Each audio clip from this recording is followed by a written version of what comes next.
Zee 24 तासनं उघड केलेल्या जमीन गैरव्यवहार प्रकरणी मुख्यमंत्र्यांनी 24 तासांमध्ये अजित पवारांचा राजीनामा घ्यावा, तत्काळ एसआयटी बरखास्त करावी, राजीनामा न घेतल्यास उद्या अमित शहांना भेटणार अंजली दमानिया यांचा इशारा। मीडिया कंपनीच्या प्रत्येक व्यवहारात फसवणूक, एलओआय जमिनीच्या खरेदीसाठी नाही तर डेटा सेंटरसाठी एलओआय मागितला होता, दमानिया यांचा आरोप। झी 24 तासनं उघडकीस आणला होता गैरव्यवहार। मुंबईच्या बाबतीमध्ये काहीतरी डाव नक्कीच शिजतोय, जितेंद्र सिंह यांच्या विधानावरून राज ठाकरेंचा आरोप।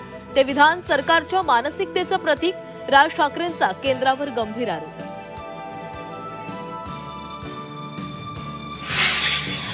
आपल्या नगरविकास खात्यामध्ये माल आहे, मंत्री गुलाबराव पाटलांचं मोठं विधान।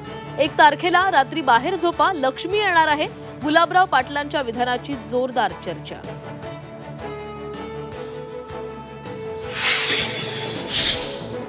खडसे महाजनांच्या वादामध्ये माझा सँडविच होतोय, दोघांचे वाद कमी करण्याचा प्रयत्न करणार, केंद्रीय राज्यमंत्री रक्षा खडसे यांचं विधान।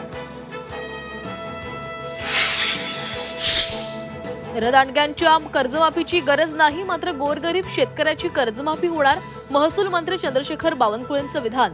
सरकार लवकरच कर्जमाफीचा निर्णय घेणार असल्याची माहिती। अहिल्यानगरमध्ये काँग्रेस जिल्हाध्यक्ष सचिन गुजर यांचं अपहरण प्रकरणात ट्विस्ट, शिवरायांचा अपमान केल्यानं मारहाण केल्याचा आरोपींचा दावा, काँग्रेसकडून निवडणुकीवर बहिष्काराचा इशारा।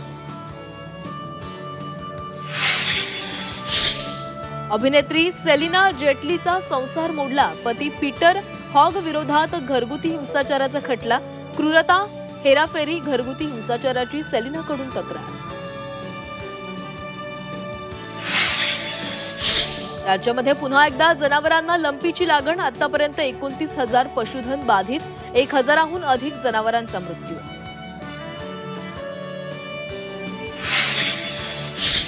माकड पकडा, 600 रुपये मिळवा, उपद्रवी माकडांना पकडण्यासाठी वनविभागाची योजना, शेतीचं नुकसान आणि माणसांवरील हल्ले वाढल्यानं निर्णय।